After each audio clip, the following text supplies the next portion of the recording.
Hey Periscope, how y'all doing this evening? What's up, what's up, what's up? It's your girl Walona. I'm back once again for another tell-all. Tonight we're talking about spotting a narcissist, red flags. Who wants to know about a couple red flags of a narcissist? If you're dating one, if you work with one, if you have a parent and you're not quite sure, you really don't know what is wrong with this person. Is something wrong, but you can't quite put your finger on what it is? Let's talk about it. We're talking about how to spot a narcissist. My name is Walona. If you don't know who I am, I give advice, tips, and information on narcissists, narcissistic personality disorder, toxic relationships, emotional abuse, and a multitude of other things. How y'all doing tonight? How y'all doing tonight? Sound like sexy chocolate right now. Give y'all a chance to come on in. Come on in. Hey, at Fred 1642. We're talking about narcissists tonight. I am in the process of finishing up my book on narcissistic personality disorder, and that will be available very, very soon. It's talking about how to identify abuse, toxic relationships, and how to get out of one. So that's super, super exciting. I'm excited about it. I want y'all to get excited about it because it's going to be so good. But let us go ahead and talk about this topic. If you will, for me, please share this broadcast with someone that you think it might help. Share this broadcast, will you please? All right, if you haven't heard or don't already know how to spot a narcissist, I'm going to give you a few quick little tips. Yes, Fred, I was in a relationship like that for a very, very long time. For a very long, periodically long time. But yes, I'm out now. So yeah, I'm going to give you a few quick tips, and this is going to help if you're dating someone, like I said, or if you're married to one and you're not quite sure what's wrong. You just don't know what's going on in this relationship and you can't pinpoint this might be what's wrong. It might not be, but test it out and see. I don't know. You can't tell a narcissist by just how somebody looks, off of what a person looks like. You pretty much got to listen to yourself. All right. So when I say listen to yourself, I'm talking about that feeling you get that when you're in a situation or you're around certain people or a particular person and you get that uneasy feeling like something ain't right about them, like you just can't put your finger on it, right? This happens to every human being here on earth. God has put that thing on the inside of us. Some people call it instinct. Some people call it your gut. Some people say I had a vibe. I call it the Holy Spirit myself. Whatever you refer to it as, it's meant to trigger a warning. All right. It sets off an alert on the inside of you to let you know that something is wrong with a person or a situation you're in. Much like the physical body, right? So welcome in, come on in. We're talking about narcissism and how to spot a narcissist, red flags of a narcissist. And so talking about your gut feeling, and really I'm comparing it to like the physical body. So you know how when you get a headache, having a headache is not an actual disease. Having a headache is a signal that there is something wrong. Having a headache is a signal that there's some type of disease going on in your body. It's an alert. It's not an actual sickness itself, whether it's from because you didn't eat anything, or it's from stress, or your blood pressure's too high. Whatever it's from, that's a warning. That's an alert letting you know that something is wrong and that you need to take action. You need to do something. All right. Or like having a fever. If you have a fever, or if you have children that have a fever, your body is letting you know there's an infection process going on the inside of your body. Your temperature rises. Sirens start going off. Something is going on. You need to pay attention. It's a foreign substance in here. It don't belong in here. It's time to get it out. Right? So you got to pay attention. Your body is telling you you need to take action and find out what's going on. Same thing is happening in your spirit. When you get that vibe, when you get that gut feeling, something is happening in your spirit. When you get that feeling, when you're in a situation or you're around a particular person that's not right, that's embedded in us. We're born with that. Okay? It lets us know something's off and that you need to take action. You need to leave that situation or something. What most people do, what I did, was what? Guess. You guessed it right. Thank you very much. I ignored it. I ignored that feeling. And I know a lot of people do. I know you probably did. A few people probably have. I ignored it. You know how you do sometimes when somebody tell you something that don't sound right, and you get that little question mark and you start adding things up like 2, 4, carry the 3 minus to the 5th power. That don't add up. It don't be adding up. But you still ignore it. You still take the information and you run with it. You ignore it. It just don't add up. Or, they'll say something and you just think, some about that just don't sound right. Because it ain't right. So you get these feelings for a reason. And then what happens is you start arguing with yourself. You argue yourself out of it. You say stuff like, "No, that can't be it." Because a lot of times when you're in these situations or you're around certain people, it's really hard to believe that certain people are this way. Like, it's so bizarre. It's hard to believe that a person will do certain things. And it's hard to believe that a person is a certain way. And you can't fathom it. So you're like, nah, that's not what that is. Or maybe I'm looking too far into it. No, I'm tripping. It's me. I'm tripping. And you just write it off. That's what people do. You disregard it, toss it out the window, ignore the red flag. You've now ignored the red flag, right? And a lot of times this can land people in life or death situations. Why is that? Because let's think of it like this. Narcissists, we know narcissists to be charming. We know narcissists to be charismatic, especially in the beginning, in the love bombing phase. They're charismatic, they're charming, they're exciting, they're adventurous, they're so much fun, right? They're super duper cunning.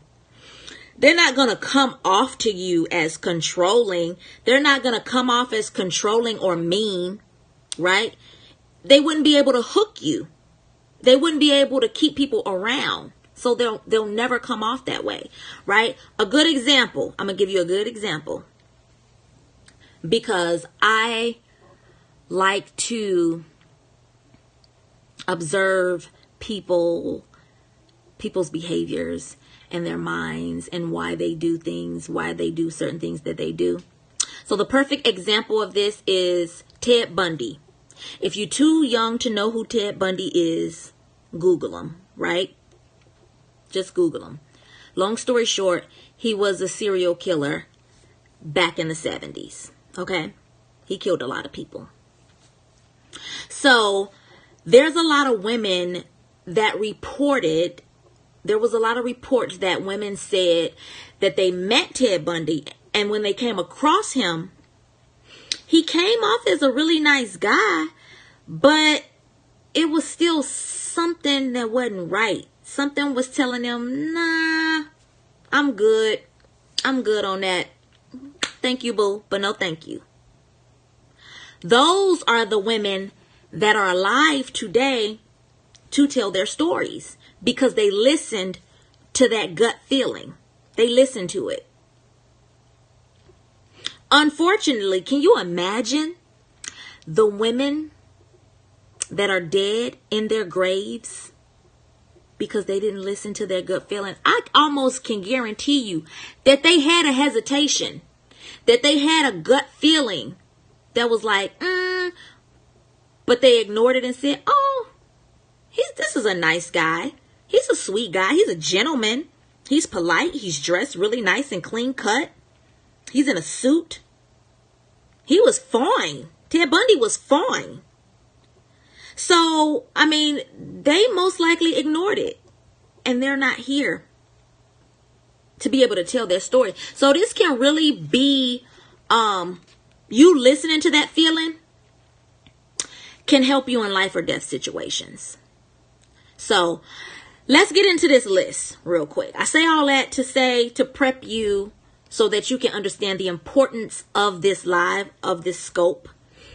Why I'm giving you these tips, because it can help you in life or death situations.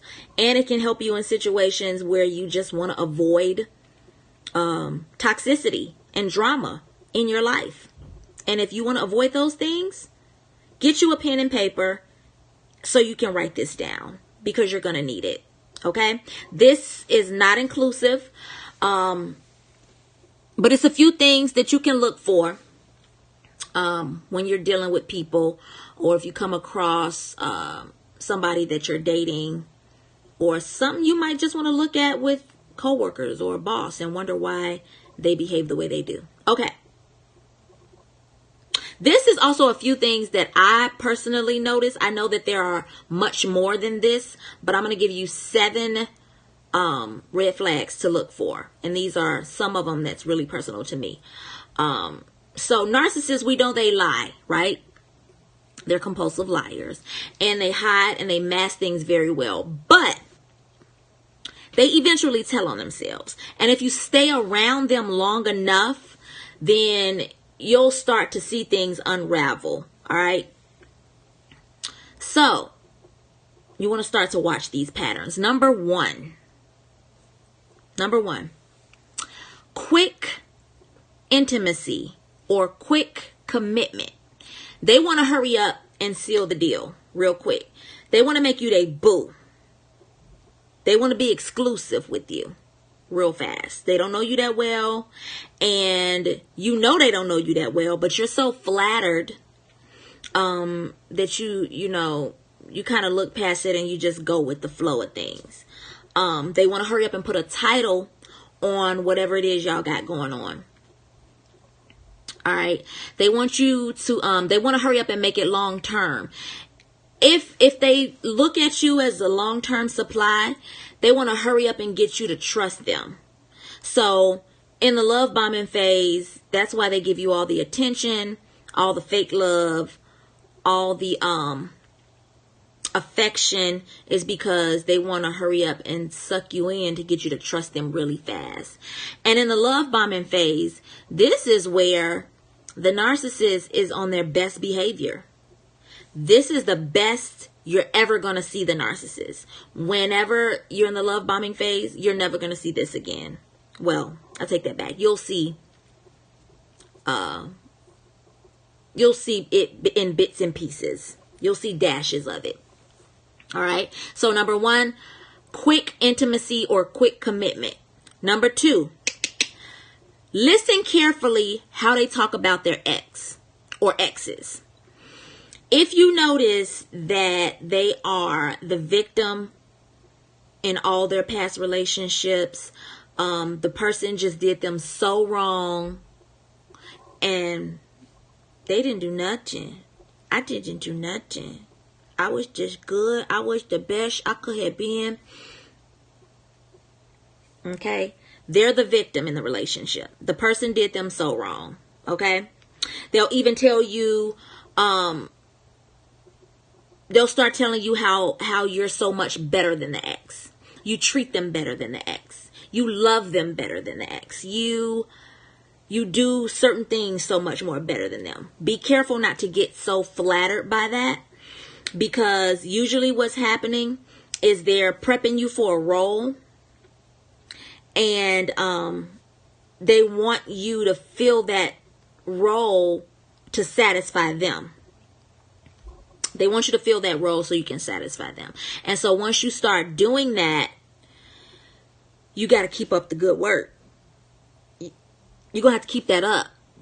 But that's what they intend. They want you to keep working hard to try to stay better than the ex, when that's not even a reality. Okay?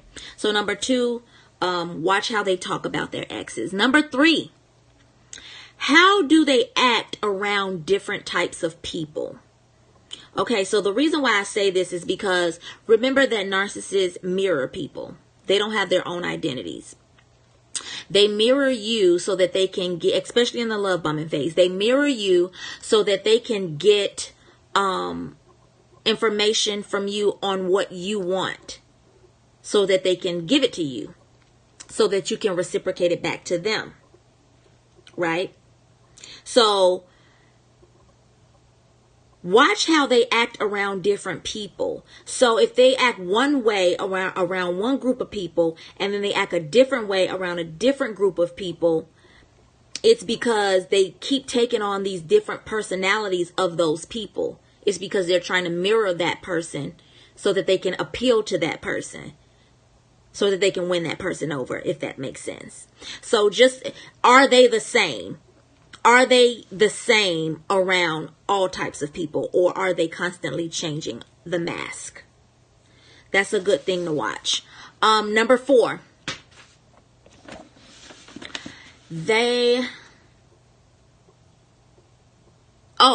watch the relationships of the people that they're already around. Okay? You want to see, are they around people that are yes men? Are they, because they like to choose people to be around them that's not going to question them. They like to choose people that's not going to challenge them, because they like to be in control, right? And they like to be the one on the top. So if there's other people around that have aspirations, that have dreams, that has goals, people that has their own identity, and that they're drawing attention to themselves, they don't like that, because they like to be the center of attention. You want to watch that. If the only people around them are the people that are their yes men, who aka are enablers, aka flying monkeys, if those are the only people that they're around, then that's a really big indicator. That's a really big red flag that they are probably toxic. Number 5, they don't have any empathy. We already know that narcissists don't have any empathy. At first, they seem like they do, because they're love bombing you. But they don't really get into your emotions like that. They don't really get into things that concern you that much. And it looks like that in the beginning because they're collecting information. You might take it as, oh, they're listening to me. They're listening to me. They're paying me attention, and they care about the things that I care about. They don't. They're just collecting information so that they can use it later. Not really because they care. Okay? Number 6, they are extremely critical of people. They cannot stand to not be the center of attention. Like I said, if there's someone around that is successful other than them, if there's someone around that's getting attention, that's funny, that's charismatic, they don't like that. So they will bring up something about the person, and they will become very, very critical of that person. Now, they probably most likely won't do it in front of the person. But you'll notice the little digs that they'll take at the person because they want to chop that person down because they have to be up here. All right. Number 7. We are at the end. Number 7. They get caught up in stupid little lies, stupid little small lies. And what happens is you'll start to notice small little lies. And then if you catch them or if you confront them about it, they'll pass it off as, oh, I was just joking about that. Or, I didn't realize I said that. Or, oh no, you misunderstood me. That's not what I was saying. That's not what I was saying. That's not what I meant. They'll change it. They'll change it up. Or they'll say like weird, rude. They'll make like weird, rude comments that they don't even realize that it's weird and rude. And they don't realize it because they don't know what's appropriate, because they're just feeding off of other people to find out what's appropriate because they themselves don't know. All right. Oh, let me give you one more. Let me give you a bonus one. Write this down. Number 8. They like to be associated with prestige. They like to be associated with prestige. They're very materialistic, and they associate money and having nice things with power. And of course, they want to be in control. They want to be powerful. So they try to associate with people with prestige and high status. So they think they're above average. And they just try to be associated with the best of the best. So when you see these patterns, run. I'm serious when I say run. I mean, just take off and just start running. Like, in the horror movies, whenever black people talk about being in a horror movie or seeing something scary, we just take off and run. And the other black people, we don't ask questions. We just start running too. That's how you need to run. Just run. Just take off and just start running. Okay? Don't get mad and try to confront them. Don't try to tell them about themselves. And you a liar. Just run. I'm legit not joking. Just run. Don't try to correct them. Just go. Just go. Because you'll feel betrayed usually when somebody show you who they really are. But you just flat out refuse to believe it. I did. So many other people did too. You just flat out refuse to believe who a person is telling you that they are. Don't do it, sis. Don't do it. Believe people when they are telling you who they are. Listen to your instincts. Listen to your gut. Listen to, AKA, the Holy Spirit. If you don't want to call it the Holy Spirit, listen to yourself. If you think it's yourself talking, if you think it's your conscience talking, listen to it. It's telling you something for a reason. It's giving you that feeling for a reason. It can be a matter of life and death at any given moment. So I just wanted to put that out there because that can maybe save someone's life. It can maybe save you drama for God knows how many years. Okay? So that's all I have for today. Thank you so much for tuning in. I'll see you guys next time. Share this broadcast if you will. Follow me on Instagram too. My Instagram is WJP and AND Company. WJP and Company. And look out for my book. Like I said, it's coming soon and you'll be able to pre-order it. So talk to you guys later.